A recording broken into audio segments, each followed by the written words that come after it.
My son's wife said into the speakerphone, "Get him declared incompetent by June and the deed is ours."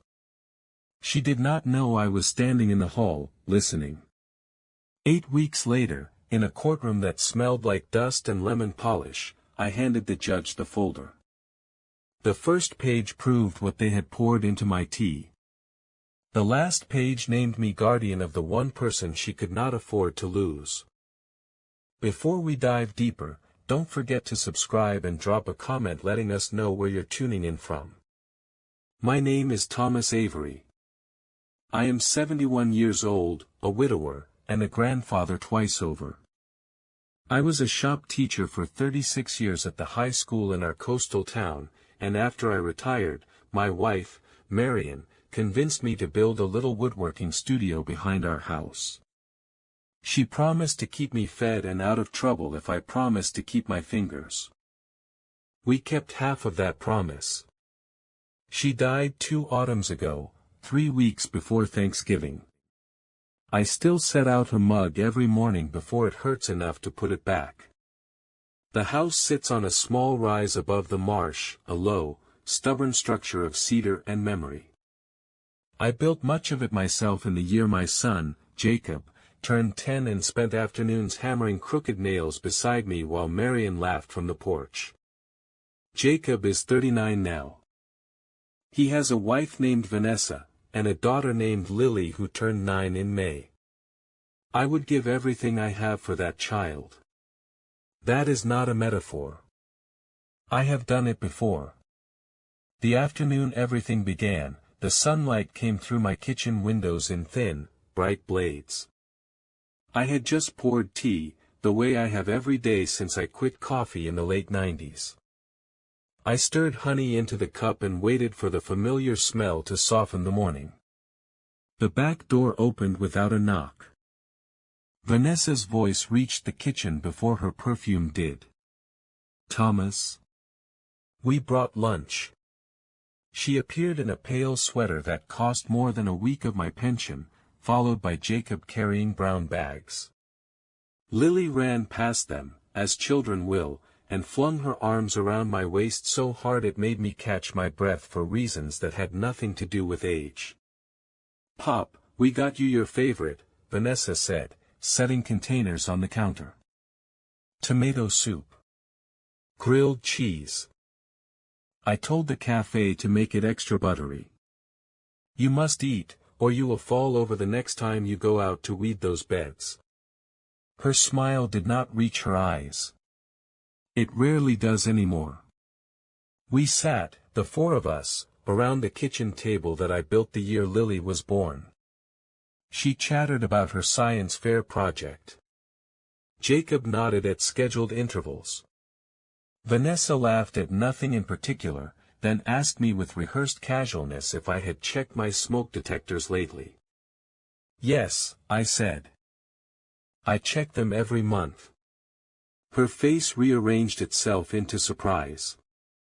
It felt rewarding and sad. After lunch, Lily begged to go feed the ducks down by the marsh. Jacob took her by the hand and headed for the back steps. Vanessa stayed behind to help me clean up, then leaned against the counter while I rinsed bowls. "You know we love you," she said in a tone that meant the opposite. "Jacob and I have been talking. This house is too much. We worry. And the stairs." "There are 6 stairs," I said. "Yes. And last week you told me you forgot whether you took your morning pills." "I did not forget," I said. "I set them out early and then could not remember if I had swallowed them yet. So I did not take them until I was sure." "That is not the same as forgetfulness." She did not answer. She took my teacup from the counter and poured the rest of the kettle into it. Then she stirred with slow, thoughtful movements, the spoon turning in a clockwork rhythm that made my jaw clench. When she handed me the cup, the steam carried a floral note that did not belong to my tea. "Drink while it is hot," she said. I did not. I set the cup down and walked it to the sink with a pleasant smile that had fooled my students for decades when they thought they could hide a broken chisel behind their backs. I ran the tap. The water cut the steam quickly, and the kitchen filled with the clean smell of disappearing evidence. Vanessa watched, the smallest muscle in her cheek twitching and settling. Outside, Lily's voice trilled across the yard. That sound pinned me to my chair when everything else in me wanted to stand. That night, I dreamed of Marion standing in the doorway of my studio. She crossed her arms and said, "You are being polite when you should be precise." I woke up before dawn, went out to the studio, and dug out the lockbox beneath the lowest drawer of the oak workbench. Inside lay a ledger, a list of accounts closed and open, the deed to the house, Marion's will, and a photograph of us laughing the day we put the sign over the workshop door. Marion had insisted on the sign. Avery and daughter, she had painted in careful navy script while Jacob was away at college and came home believing adulthood meant making your mother stop calling you, my boy. By 9 that morning, I had a cup of real coffee in my hand and my lawyer on the phone. His name is Paul Gerard. We used to fish together. He understands that there are better times than others to mention the word irrevocable. I want a trust, I said. You used to say that word makes a man old. It does, I said. I have earned it. Paul and I worked through the morning while I flipped pages with a pencil eraser to keep my fingers from slipping on the paper. The plan we built smelled like cedar and caution. We moved the house into the Avery Marital Trust, with one stubborn little clause that would carry my pen stroke to the grave, a retained life estate that said I could live here, breathe here, die here, and no one could throw me out. We placed my savings with it, under a distribution schedule that favored Lily for college and left Jacob a path back if he found the spine he had mislaid. We finished the documents just before noon. When I hung up, I set down the phone and felt the bones in my hand like a map. The next day, I found my teacups rearranged in the cupboard. My morning pill case had been moved from the table to the bathroom. The stove knob stuck slightly when I turned it, sticky, like something had been smeared over it. 3 small things. 3 different rooms. All in a house where I live alone. I do not believe in ghosts. I believe in steam, and sticky residue, and fingerprints. I bought a set of small cameras and placed them where they would not notice. One above the refrigerator. One in the hallway, high under the crown molding, disguised in a plant. One in the workshop where my hands are most often busy. I am not proud of this. I am proud of what came next. On Thursday, Lily had choir. I picked her up and took her for ice cream at the place where the scoops are too large for small mouths. She told me her mother did not like that I did not text back in 30 seconds. She says your brain is old, Lily said with the pleasant cruelty of a child repeating an adult. She spun her plastic spoon and looked up, not knowing the splinter she had put in my heart. My brain is older than yours, I said. It has had more practice. She snorted. The sound made me want to live forever. When I dropped her at home, Jacob came out to the driveway. Can we come by Saturday? He asked, eyes angled toward the door as if he could measure his wife's expression through wood. Of course, I said. Saturday morning, I baked bread. The kitchen smelled like flour and thyme. At 11, the back door opened and footsteps crossed my tile. Vanessa laughed into her phone, set it on the counter, and started making tea. She did not see me standing in the doorway of the pantry with a jar of jam in my hand. She tipped powder from a small blue bottle into the 2 cups on the counter and stirred each with long, patient strokes. No, he does not suspect, she said into the speaker. He is lonely. He wants us around. He thinks I am being kind. I am, in a way. He will be safer when he is somewhere with professionals. Yes. June. I spoke to Melissa. She said the form is simple if the doctor signs, and he will. He was my mom's doctor. He owes me. The blue bottle went back into her purse with the smoothness of practice. I stepped into the kitchen. Let me take those, I said, reaching for the cups. Her smile held. Such a gentleman. I walked past the sink and into the workshop, set the cups on the bench in the far corner, and let them steam their lives away. When I came back into the kitchen, I had 2 clean cups and turned the kettle again.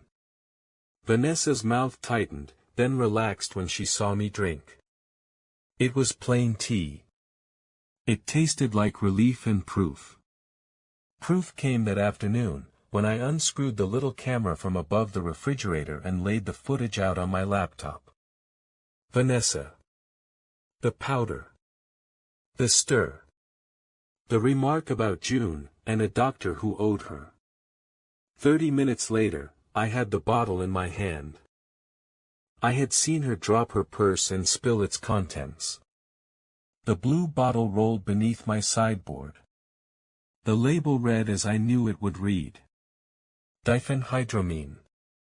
At that dosage, a man my size would grow slow, forgetful, and unsteady. The kind of man a daughter-in-law would call unsafe.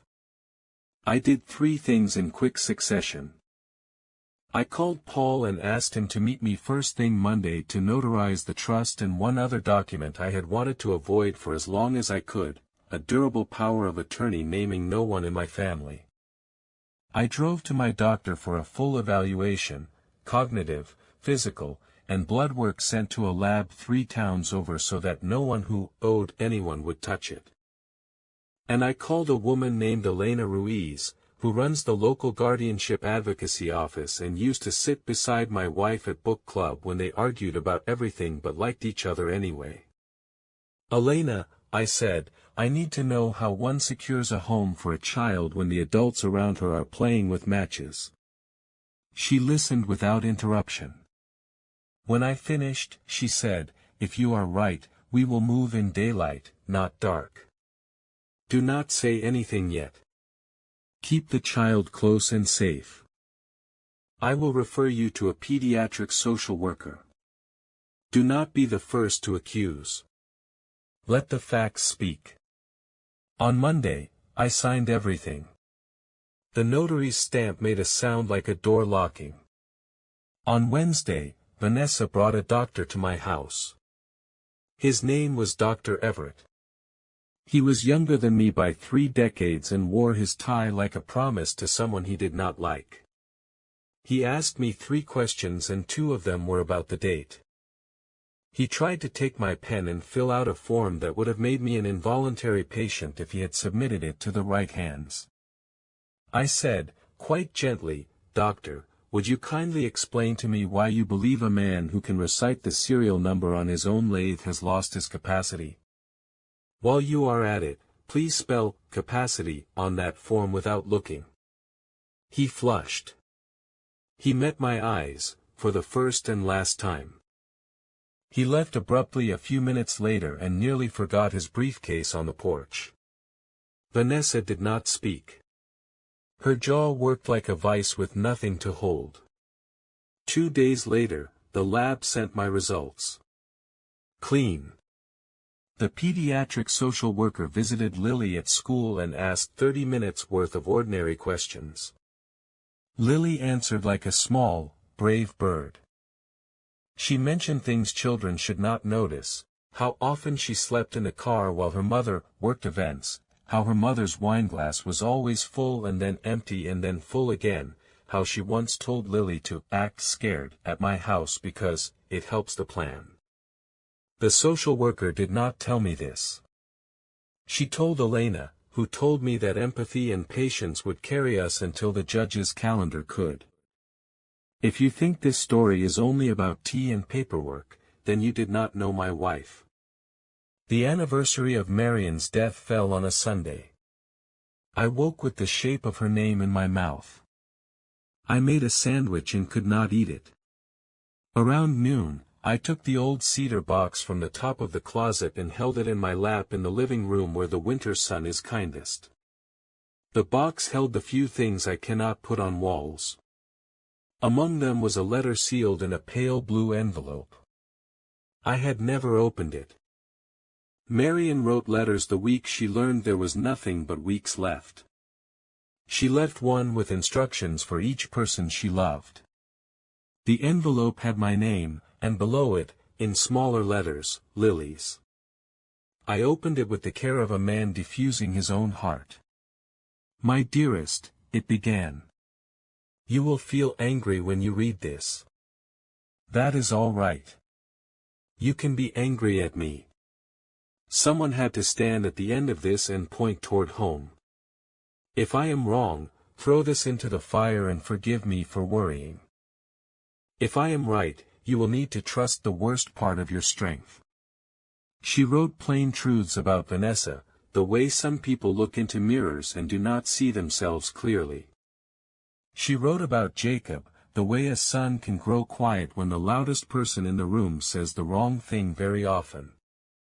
Then she wrote 3 lines that told me she had been standing in another room with me these past months. I have never thought you were old, she wrote. They will try to make you feel small. Do not let them. Your mind is the only thing they cannot live inside if you do not make a door. She enclosed a copy of a life insurance rider she had signed the winter before she died. She had named Lily as a separate, distinct beneficiary, the smallest policy, but protected by language that would make any attorney's shoulders relax. She had funneled the rest to me with a note in the margins in her careful teacher's hand, spend it on what matters, which is probably not new tools but I know you will buy at least one. I laughed then, loudly and alone. That night, I slept. 2 weeks later, Vanessa tried again. This time she arrived with her parents, Gerald and Noreen, a pair of immaculate dangers in wool. They swept into my living room as if I had invited them. We need to talk about the future, Noreen said, seating herself like a queen. I have been discussing the future with my lawyer, I said, and with my granddaughter, who is the future. Gerald folded his hands. Let us not be sentimental. Let us try, I said. They laid out their plan with the oily confidence of people who have never been told no by anyone whose name they remember. They would list my house, to maximize its equity in this market. They would move me into a place with care, and I would thank them one day for saving me from myself. They had already arranged an open house. On my porch. In April. Without my consent or signature. I agreed to everything, with the pleasure of a man slipping a knot that he tied himself. Come Sunday, I said. Bring your agents. Bring your people. They came with cars and brochures and a photographer who tried to direct the light as if it owed him money. I watched them from the workshop. When the first couple stepped onto my porch and lifted a foot like a dog at the "Please remove shoes" sign, I stepped out onto the top step and said, "Welcome. Before you come in, a few disclosures." The realtor turned slowly. We have everything, sir. I am sure you have something, I said. But not everything. From my pocket, I took the document Paul had drafted under my instruction. I read clearly, without hurry, letting each word land like a nail driven clean. I informed them that the house was not for sale, that it had not been for sale for exactly 19 days, and would not be for sale for as long as I lived. I informed them that any listing they had seen was unauthorized and fraudulent. I informed them that recorded in the county records as of the previous week was a conservation easement on the back acre that would prevent any subdivision and thus annihilate any developer's dream. I told them that if they were looking for a quick flip, they were standing on the wrong porch. There was a small, excellent silence. Then the photographer lowered his camera. Noreen's mouth opened and closed without sound. Gerald demanded to see the paperwork. I handed him a copy that had my notary's raised seal and the county clerk's stamp. "It is illegal to restrain property like this," he said, riffling through the pages. "No," I said. "It is unfashionable. The distinction matters only to people who read." Vanessa had gone pale. Her eyes moved as if they could find a switch to flip this off. Behind her, the agent dialed someone and whispered urgently. The first couple turned, murmured apologies to no one, and went back down the steps into the bright Sunday. By Tuesday, Vanessa's listing had vanished. By Friday, Jacob came alone and asked if he could see me without her. I let him in. He stood at the sink with his palms flat on the counter and did not look up. "I thought I was protecting you," he said. "You were protecting your decisions," I said. "They did not need protection. They needed correction." He flinched as if I had struck him, though my voice was gentle. He told me there were debts I did not know about. He told me things about Vanessa's business that sounded like weather reports in a language I did not speak. He told me he did not know how to stop. I told him he could stop by deciding to stop. He cried then, cleanly, like a boy who scraped his knee and shows his mother the blood. I did not tell him about the folder I had built. He would see it soon enough. That same week, a worker bee sent by a woman at the county courthouse left a voicemail on my phone. An expedited hearing had been granted for a temporary guardianship of minor child, requested by an outside party, which was a delicate way to say that someone had finally looked at the facts and seen a 9-year-old standing between them. We stood in court on a Wednesday that smelled like rain. Vanessa and her parents sat at one table with a new attorney who had expensive cufflinks and the sickly confidence of a man who has not read past the first page. Jacob sat beside them, gray with shame and sleeplessness. I sat at the other table with Elena and Paul. The judge was a woman with eyes like winter water. The courtroom clerk called the case. The judge asked if there were preliminary matters. Vanessa's attorney stood and said a great many words that meant, "He is old and we are disappointed that he is not yet dead." He spoke of stairs and safety and the difficulties of long-term care. He spoke of market value. He spoke of duty. Elena stood and asked the bailiff to play the clips we had filed. The screen came down. The courtroom watched my kitchen. They watched a woman in a pale sweater pour a powder into a cup of tea with the intimacy of someone braiding a child's hair. They listened to the speakerphone deliver the sentence that had pulled the rug from my heart. "Get him declared incompetent by June and the deed is ours."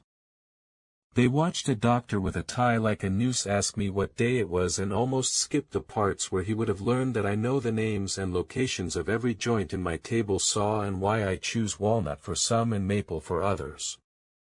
They watched me walk the judge through the county stamp on the conservation easement and life estate clause so clear that even the attorney with the cufflinks blushed at his own earlier certainty.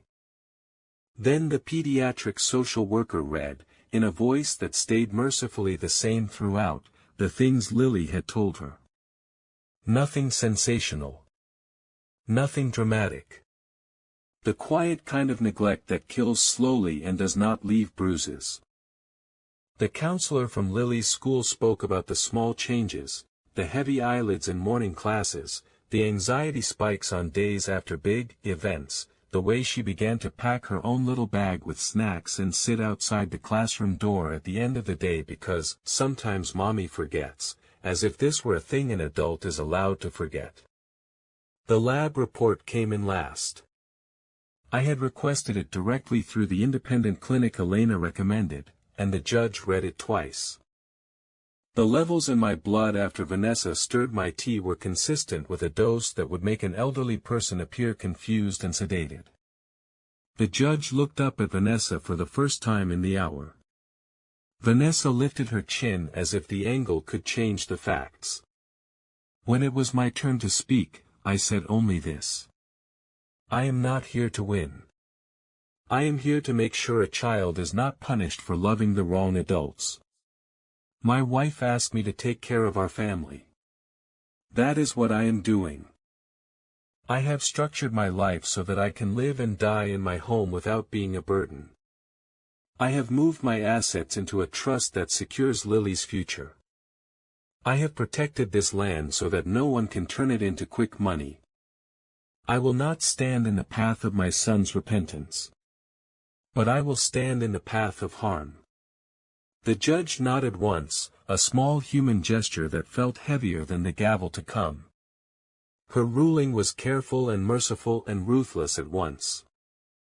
She granted me temporary guardianship of Lily for 6 months, with a review hearing scheduled and conditions placed on Vanessa that read like a map to a life she did not want: sobriety checks, parenting classes, therapy, proof of employment, and, for Jacob, a separate, stern directive: cooperate or lose.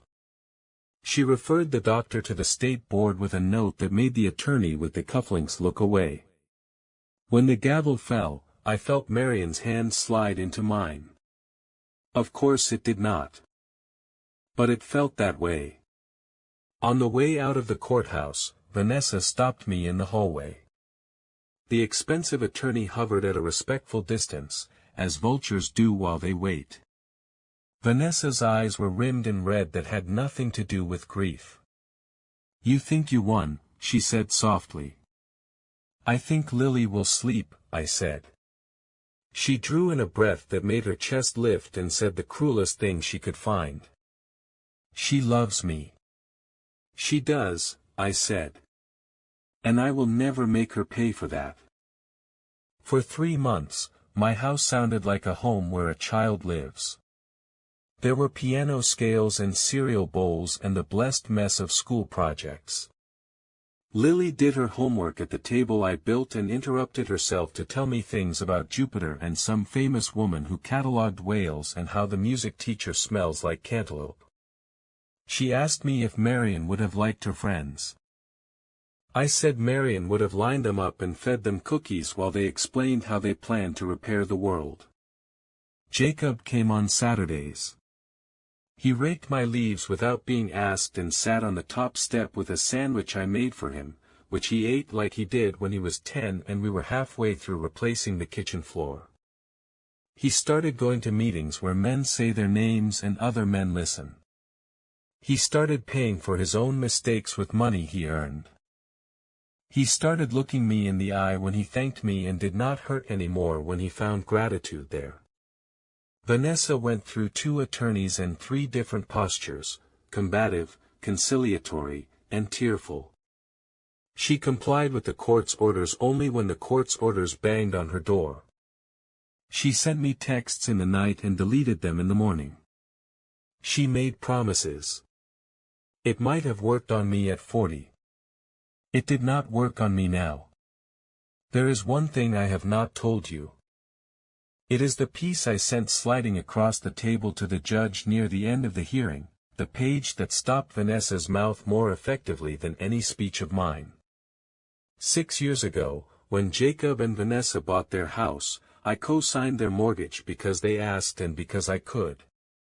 3 years later, when Vanessa refinanced without telling me, she did it through a private lender who sold the note when the market turned sour.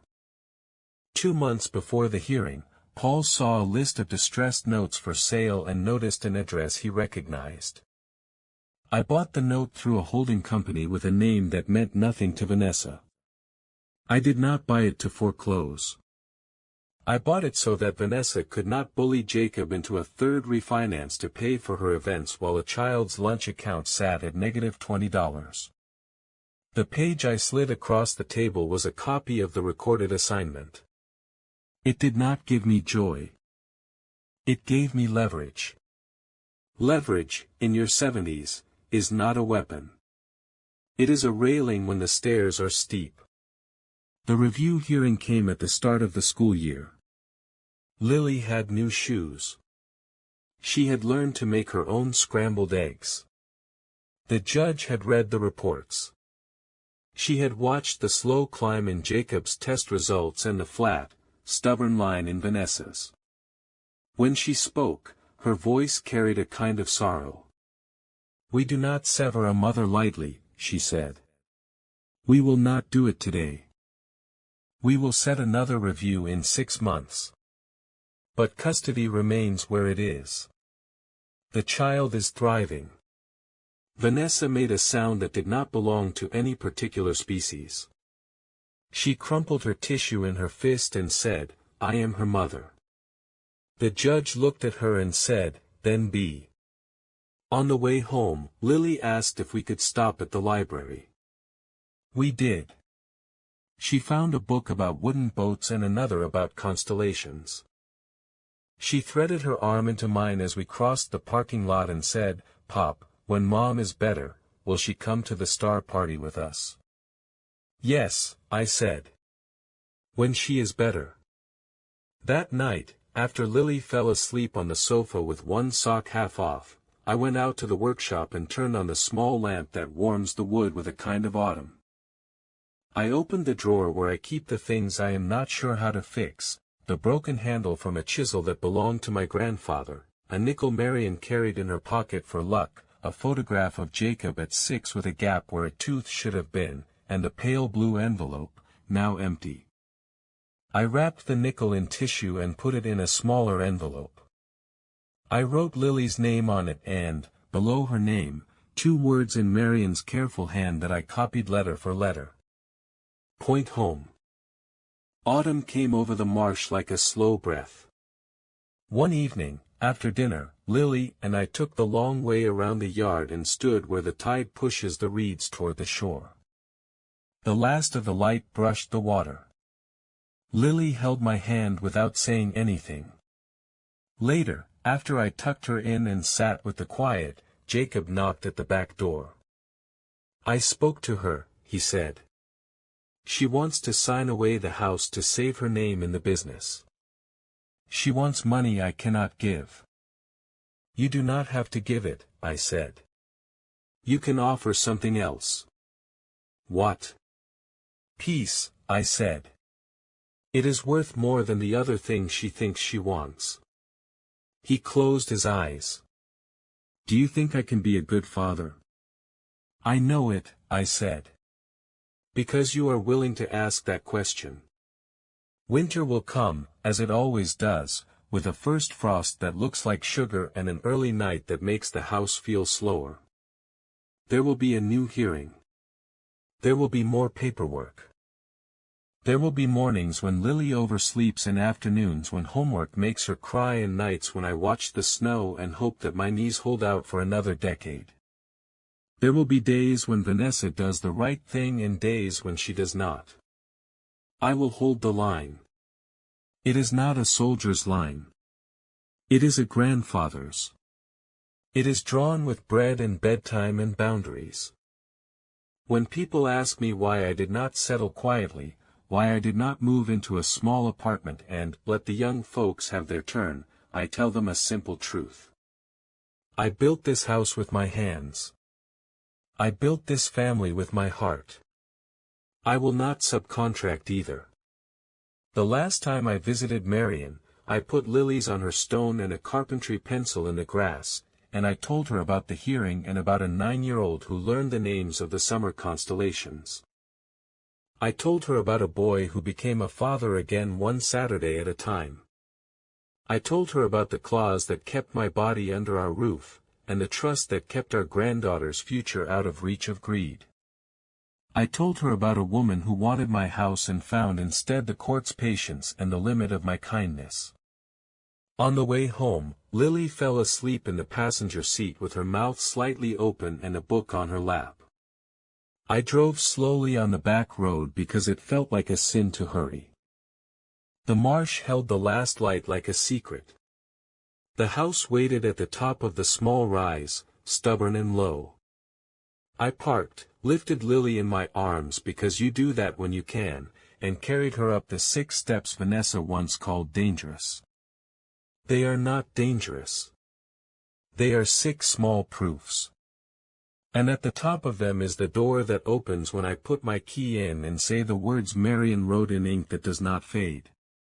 Point home. Hello everyone, and thank you for watching. I truly hope you enjoyed listening to this story as much as I enjoyed creating it. If you did, please consider liking the video and subscribing to the channel to help support the creation of more stories like this. Have a great day or evening.